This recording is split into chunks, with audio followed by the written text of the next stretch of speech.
Hello दोस्तों, मेरे YouTube channel में आपका स्वागत है। और आज की वीडियो में हम एक जन्म कुंडली का विश्लेषण करेंगे। जन्म कुंडली की डिटेल्स हैं 6/5/2002 और जो जन्म समय है वो शाम के 4:40 है। जन्म स्थान सूरत, गुजरात है।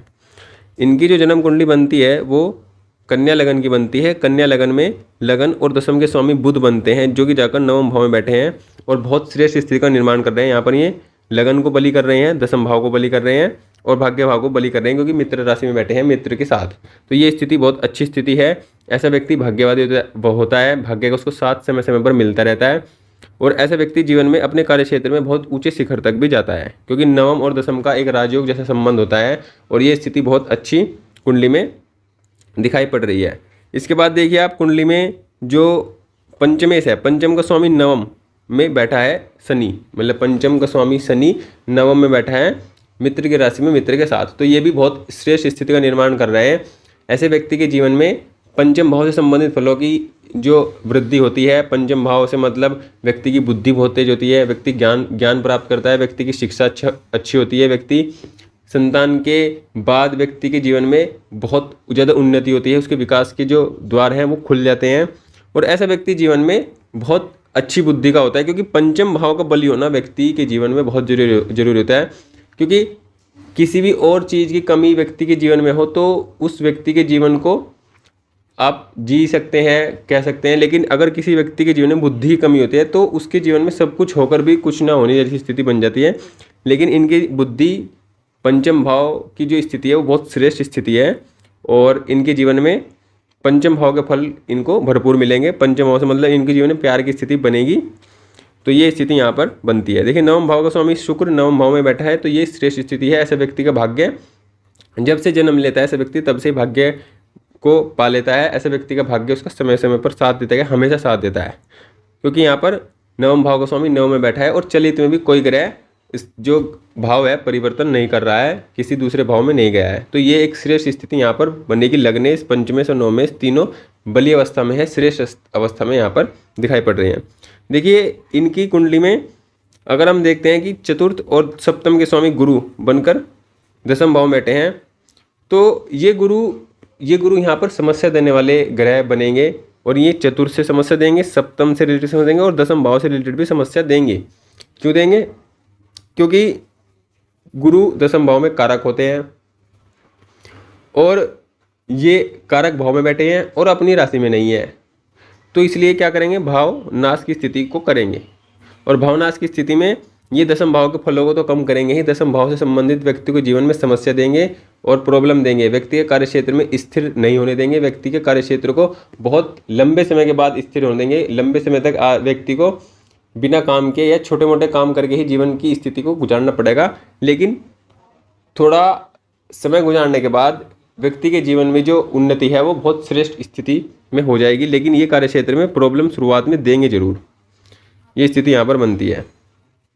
देखिए इनकी कुंडली में गुरु जो है वो चंद्रमा को देख रही हैं नवम दृष्टि से, तो यहाँ पर गजकेसरी योग का भी निर्माण है। और यहाँ पर देखिए शनि जो है वो भी चंद्रमा को देख रही हैं, तो यहाँ पर विश्व योग भी बन रहा है। मतलब ये है कि ये एक अच्छी स्थिति होती है जब चंद्रमा को गुरु भी जैसा ग्रह देखता है, तो व्यक्ति की बुद्धि, व्यक्ति का मन संतुलित होता है और संतुलित होकर ही जीवन में कार्य करता है। लेकिन यहाँ पर देखिए कभी कभी व्यक्ति का मन परेशान होता है। देखिए कभी कभी सभी का मन परेशान होता है, इसमें कोई बड़ी बात नहीं है। तो ये स्थिति यहाँ पर है कि ये भी दशम दृष्टि से देख रहे हैं शनि चंद्रमा को, तो ये स्थिति ठीक है। चंद्रमा का शनि को देखना मानसिक रूप से बुरा होता है, मानसिक रूप से अच्छा नहीं होता है, लेकिन यहाँ पर गुरु भी देख रहे हैं, तो ये स्थिति ठीक है कि व्यक्ति का मन संतुलित होगा, बैलेंस रहेगा। लेकिन ये चंद्रमा अष्टम भाव में है और 11 भाव के स्वामी बनकर छठे भाव में बैठे हैं, 11 भाव के स्वामी बनकर छठे भाव में बैठे हैं, तो ये जीवन में लाभ की स्थिति को प्रभावित करेंगे, जीवन में लाभ को अच्छा नहीं होने देंगे। लाभ की स्थिति व्यक्ति की बहुत अच्छी नहीं है, ये स्थिति यहाँ पर हो सकती है। कर्ज की स्थिति व्यक्ति के जीवन में आ सकती है और कर्ज उतारने में व्यक्ति को समस्या भी हो सकती है, तो ये स्थिति यहाँ पर बनती है। अब देखिए इनकी कुंडली में सूर्य भी उच्च राशि में है और इन सूर्य पर कोई भी पापक ग्रह का प्रभाव नहीं है, तो ये सूर्य यहाँ पर देखिए ये सूर्य दूसरे भाव को देख रहे हैं, तो ये धन तो देंगे क्योंकि उच्च राशि में है, लेकिन ये परिवार से अलग करेंगे, व्यक्ति की वाणी को कड़वी बनाएंगे, व्यक्ति की वाणी ही उसकी जीवन की समस्या का कारण बनेगी। व्यक्ति अपने परिवार से भी दूर रह सकता है, अलग रह सकता है, ये स्थिति यहाँ पर बन सकती है। देखिए अष्टम भाव में सूर्य का होना वैसे अच्छा नहीं होता है, लेकिन ये उच्च राशि में है तो कुछ ना कुछ इनका पॉजिटिव रिजल्ट मिलेगा, लेकिन नेगेटिव रिजल्ट भी ये देंगे। ये व्यक्ति के आत्मविश्वास में कमी भी करेंगे, क्योंकि अष्टम भाव में जाने से ही भाव और ग्रह के फलों में मतलब अष्टम भाव में जब भी कोई ग्रह जाता है तो उसके फलों में कमी जरूर आती है। लेकिन एक बात यहाँ पर अच्छी है, अष्टम का स्वामी अष्टम में बैठा है, और अष्टम का स्वामी तो नवम में है और 12 भाव का स्वामी अष्टम में है। तो इसका मतलब ये है कि ये विपरीत राजयोग की स्थिति में भी हैं और लग्नेश भी इनका मजबूत है, तो इनको विपरीत राजयोग का फल भी भरपूर मिलेगा और ये सूर्य विपरीत राजयोग का फल जरूर देंगे। मतलब ये है कि विपरीत राजयोग का मतलब ये होता है कि विपरीत पहले व्यक्ति को विपरीत परिस्थितियों का सामना करना पड़ेगा, उन परिस्थितियों से निकलकर व्यक्ति के जीवन में एक अच्छा जीवन, एक सुखद जीवन होगा। ये इस बात की मोहर लगाता है, इस बात को क्लियर करता है, इस बात को बिल्कुल पक्का करता है कि जीवन में प्रॉब्लम्स आएंगी, क्योंकि ये प्रॉब्लम्स देंगे। सूर्य अष्टम भाव में प्रॉब्लम देंगे, व्यक्ति के जीवन में मान सम्मान की कमी भी देते हैं, मान हानि की कमी भी देते हैं, हर प्रकार की समस्या देते हैं, लेकिन उसके बाद जीवन में बहुत संतुलित और जीवन को अच्छा भी बना देते हैं। तो विपरीत परिस्थितियों का मतलब ये है कि जीवन में विपरीत परिस्थितियों को निकलकर जीवन को अच्छा बना देना। अब देखिए इनके जो कुंडली का सबसे जो मेन फोकस है, मेन पॉइंट है, वो है कि जो नवम भाव है, नवम भाव में 5 ग्रह बैठे हैं।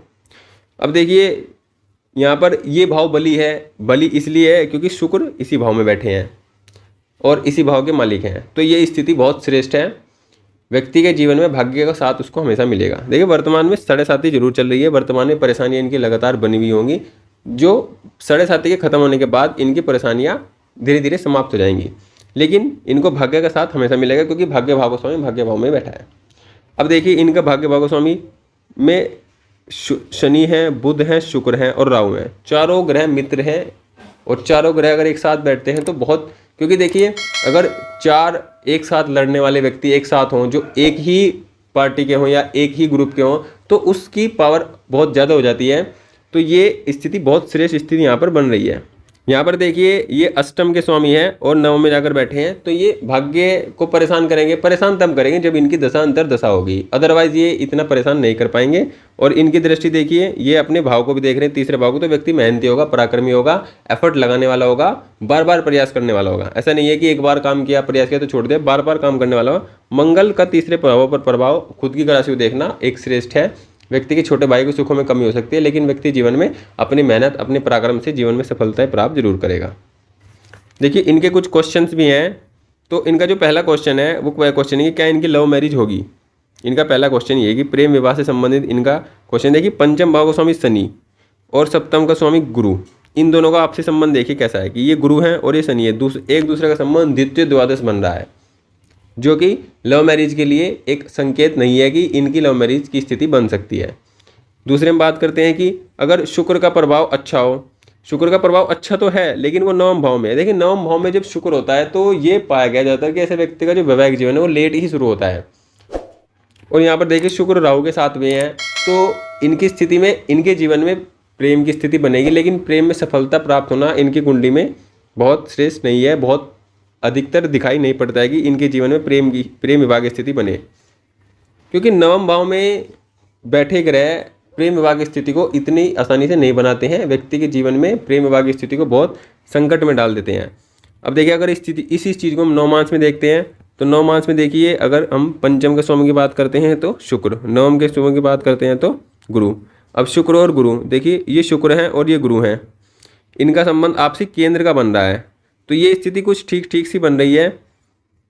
ठीक क्या बन रही है, ये भी चतुर्थ दशम की स्थिति बन रही है। तो इसमें भी व्यक्ति के जीवन में प्रेम विवाह की स्थिति का होना इतना अच्छा यहाँ पर दिखाई नहीं पड़ रहा है। तो प्रेम विवाह की स्थिति इनकी कुंडली में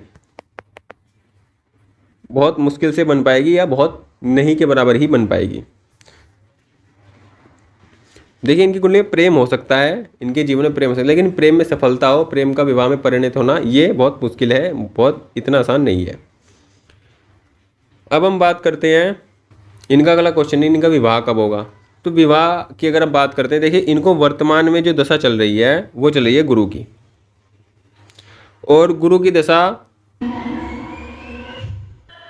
इनको जो दशा चल रही है अभी गुरु में राहु की चल रही है।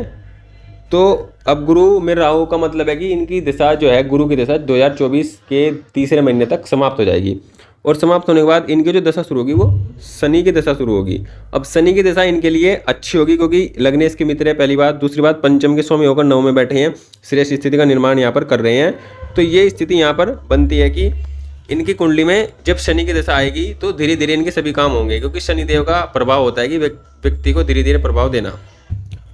तो तब जाकर इनके विवाह की स्थितियां बनेंगी, और इनके विवाह की जो स्थिति बनेगी, देखिए इनकी कुंडली में नवम भाव में शुक्र, राहु ऐसे जैसे ग्रह बैठे हैं, तो इनकी विवाह की स्थिति लगभग 28, 27, 29, 30 के आसपास की उम्र में बनेगी। इससे पहले इनकी विवाह की स्थिति अगर बनेगी तो वो सही नहीं चल पाएगी, उसमें समस्या आएंगी। तो इतनी उम्र में जाकर इनको विवाह की स्थिति में जाना चाहिए। इनका वैवाहिक जीवन कैसा होगा, देखिए वैवाहिक जीवन की हम बात करते हैं तो यहाँ पर गुरु दशम में है, सप्तम के स्वामी होकर दशम में है, तो ये एक अच्छी स्थिति है कि वैवाहिक जीवन में करियर की स्थिति अच्छी होगी। व्यक्ति के जीवन में व्यापार या करियर की जो ग्रोथ है वो बहुत अच्छी हो जाएगी। व्यक्ति जीवन में मान सम्मान, धन की ऊंचाई भी मिलेगी, ये स्थिति यहाँ पर। अब हम नवमान से देखते हैं।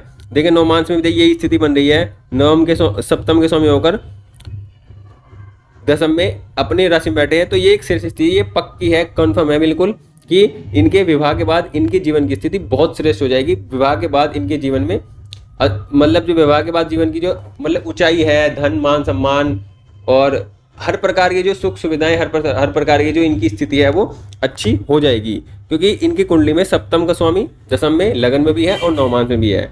तो मतलब ये बताता है कि विवाह के बाद कार्य क्षेत्र में इनकी विशेष उन्नति इनको मिलेगी। अगला इनका सवाल है कि इनको क्या बिजनेस करना चाहिए या इनको नौकरी करनी चाहिए, क्या स्थिति में इनको अच्छा रहेगा, क्या स्थिति इनके लिए बेहतर है। देखिए अगर हम बात करते हैं तो इनका लगन जो है कन्या लगन है, और कन्या लगन का मतलब है कि ऐसे व्यक्ति बिजनेस माइंडेड होते हैं, प्रॉफिट लॉस देखकर बात करते हैं, प्रॉफिट लॉस देखकर ही रिश्ते बनाते हैं, प्रॉफिट लॉस देखकर ही जीवन को जीते हैं, क्योंकि ये बुध से प्रभावित लगन है, और बुध से प्रभावित लगन व्यक्ति बिजनेस में ज़्यादा अच्छा होता है अपेक्षा नौकरी के। और हम बात करते हैं, देखिए इनके सप्तम का स्वामी जो मतलब बिजनेस है, व्यापार का स्वामी इनके कार्य क्षेत्र में बैठा है, तो इनको कार्य क्षेत्र में जाने के लिए, कार्य क्षेत्र में उन्नति के लिए इनको व्यापार की स्थिति बहुत श्रेष्ठ रहेगी, व्यापार करना इनको ज़्यादा श्रेष्ठ रहेगा। और यही स्थिति इनके नवमांश में भी दिखाई है अभी कि नवमांश में भी यही स्थिति बनी हुई है। और देखिए कि इनकी कुंडली में शनि बुध एक साथ है, ये भी बिजनेस को दिखाता है। ऐसा व्यक्ति बहुत अच्छा बिजनेसमैन होता है, बहुत अच्छे टैलेंट, मतलब उसका दिमाग दूरगामी सोच के लिए बहुत अच्छा काम करता है। नौकरी का तो मतलब है कि आज नौकरी में मतलब कोई लंबे प्लान नहीं बनाने होते हैं, जो काम दिया उसको करना होता है, लेकिन बिजनेस में आपको बहुत लंबे लंबे प्लान बनाकर उनको एग्जीक्यूट करना और लंबे समय तक सोचकर, लंबे आगे की बात को सोचकर तब जाकर कोई डिसीजन लेना होता है। तो ये स्थिति बहुत अच्छी होती है, शनि बुध के कॉम्बिनेशन बिजनेस के लिए बहुत अच्छा होता है। और देखिए बुध शुक्र का जो कॉम्बिनेशन होता है, ऐसे व्यक्ति मल्टी टैलेंटेड होता है, ऐसे व्यक्ति के पास कोई ना कोई विद्या होती है, कोई ना कोई ऐसी कुछ ऐसा स्किल होता है। तो आपके पास जो भी स्किल हो उस स्किल का यूज़ करके भी अपना उस स्किल को भी अपने कार्य क्षेत्र में लगा सकते हैं, और उस स्किल को भी अपना जो करियर है वो बना सकते हैं। तो ये स्थिति यहाँ पर इनकी बनती है। तो कार्य क्षेत्र के लिए इनको बिजनेस बेहतर रहेगा, बिजनेस ही इनके लिए अच्छा रहेगा, बिजनेस ही इनके जीवन की नैया को पार लगाएगा, बिजनेस ही इनके जीवन में मान सम्मान धन की सबको इनको देगा, बहुत धन देगा इनको बिजनेस ही। ये स्थिति यहाँ पर दिखाई पड़ती है। तो बिजनेस इनको ये भी जो बिजनेस कर सकते हैं, देखिए गुरु से संबंधित बिजनेस ये कर सकते हैं। और अगर हम नवमांश की बात करते हैं तो ये बुध जो नवमांश में काम बैठे हैं मंगल की राशि में, तो मंगल से संबंधित आप बिजनेस कर सकते हैं, जैसे रेस्टोरेंट का, भूमि का, लैंड का, बिजली का काम आप कर सकते हैं, या फिर आप गुरु से संबंध भी काम कर सकते हैं, एजुकेशन मतलब एजुकेशन का काम कर सकते हैं, कोचिंग सेंटर खोल सकते हैं, स्टेशनरी का काम कर सकते हैं, ये सब आप काम कर सकते हैं। बिजनेस आपके लिए बहुत श्रेष्ठ रहेगा अपेक्षा नौकरी के। इसी चीज़ को हम दशमांश में भी देखते हैं कि दशमांश में क्या स्थिति है। देखिए मंगल दशमांश में है, मंगल इनके दशमांश कुंडली में है, तो मंगल से संबंधित बिजनेस कर सकते हैं। गुरु सूर्य यहाँ पर अच्छी स्थिति में है, लगन में बैठे हुए हैं, तो इनका मतलब है कि इनको कार्य क्षेत्र में बहुत मान सम्मान मिलेगा, धन मिलेगा, ये यहाँ पर साफ साफ दिखता है। और मंगल से संबंधित ये काम अपना कर सकते हैं। देखिए बुध इनके बिजनेस के भाव में, मतलब 7 भाव बिजनेस का होता है, और बुध इनके बिजनेस के भाव में बैठे हैं दशमांश कुंडली में, तो बिजनेस इनके लिए ज़्यादा अच्छा रहेगा अपेक्षा नौकरी के। इनका आखिरी क्वेश्चन जो है वो ये है कि इनके जीवन में बहुत उतार चढ़ाव है। देखिए उतार चढ़ाव की स्थिति है कि इनको वर्तमान में चंद्र राशि से शनि चल रहे हैं, तो 7.5 को उनको समय चल रहा है। तो इनको जीवन में ऐसा लगता है कि इनके जीवन में ऐसा इनको भाव फील होता है कि इनके जीवन में बहुत उतार चढ़ाव है। उतार चढ़ाव बना रहेगा जब तक ये कि जो ये शनि है ये मीन राशि में रहेंगे। जिस दिन मीन राशि से निकल जाएंगे उस दिन आपके जीवन में 7.5 का प्रभाव खत्म हो जाएगा, और इतना ये खत्म होगा, इतना आपको जो है शनि की दशा शुरू हो जाएगी जो आपके लिए श्रेष्ठ रहेगी। आपको जीवन में शनि ये दशा आपके लिए श्रेष्ठ होगी, सब कुछ आपको देने वाली होगी, लेकिन धीरे धीरे मिलेगा आपको सब, क्योंकि शनि की दशा में व्यक्ति को जीवन में स्ट्रगल करना पड़ता है, हर काम के लिए बहुत एफर्ट लगाने पड़ते हैं, लेकिन उसके काम के जीवन में उसके काम बनते रहते हैं, होते रहते हैं, ये बात पक्की है। तो ये स्थिति इनकी कुंडली की है। इनके इतने ही प्रश्न थे आपके लिए। देखिए अगर आप चाहें तो आप पहनना चाहें तो आप पन्ना पहन सकते हैं, पन्ना आपके लिए बहुत श्रेष्ठ रहेगा।